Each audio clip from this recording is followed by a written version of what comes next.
Dalam kisah pewayangan, Semar merupakan tokoh asli Indonesia, karena tidak ditemukan dalam kisah Mahabharata, maupun Ramayana India. Hampir semua orang sepuh Jawa, mengenal tokoh Semar, dalam kisah pewayangan sebagai punokawan, dan pamomong para kesatria. Namun ada juga yang mengenalnya dalam dunia laku kebatinan maupun spiritual. Banyak sumber yang mengisahkan asal-usul Semar, sebagai pamomong tanah Jawa. Namun kali ini kami akan memfokuskan cerita asal-usul Semar, yang terdapat dalam naskah Purwacarita, sebuah naskah yang banyak dijadikan pedoman dalang Jawa, dalam menampilkan pakeliran wayang purwa.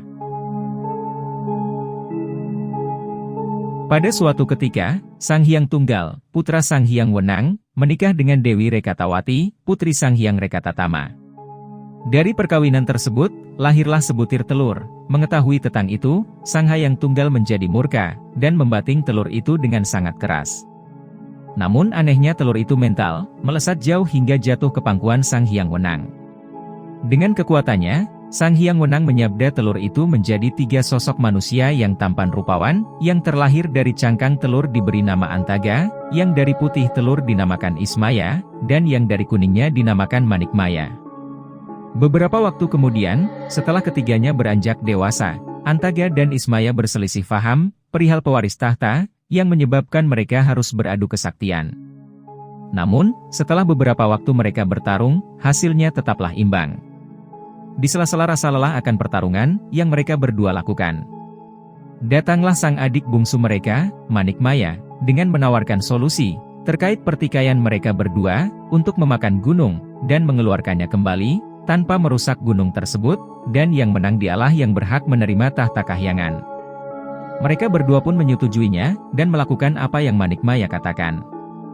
Tanpa berpikir panjang, Antaga langsung menelan gunung yang besar, hingga membuat mulutnya robek, dan tubuhnya menjadi melar. Namun celakanya, gunung yang terlanjur ia telan, tak dapat ia keluarkan, bahkan dengan berbagai upaya tetap tak mampu mengeluarkannya. Melihat kakaknya yang kesusahan, belum-belum, Ismaya merasa bangga diri. Ismaya pun memilih gunung yang lebih besar dari yang ditelan kakaknya. Bedanya, Ismaya menggunakan kecerdikan, dengan memakannya sedikit demi sedikit, sampai gunung itu habis ia makan. Tak jauh berbeda dengan kakaknya, Ismaya dengan seusah payah memaksa mengeluarkan gunung itu dari perutnya, namun tetap tak mau keluar juga, hingga tubuh Ismaya pun juga ikut melar, lebih lebar dari kakaknya. Mendengar kegaduhan yang mereka perbuat, membuat Sang Hyang Tunggal bangun dari semedinya, dan menemui mereka bertiga. Melihat apa yang telah terjadi, membuat Sang Hyang Tunggal murka, kepada kelakuan mereka berdua, Antaga dan Ismaya.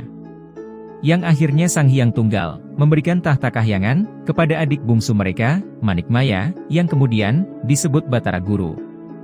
Sedangkan Antaga, diturunkan ke jagat ngandap, atau alam bawah, alam gaib disuruh momong para raksasa, dan siluman, yang selanjutnya, dikenal dengan nama Togok, atau Teja Mantri.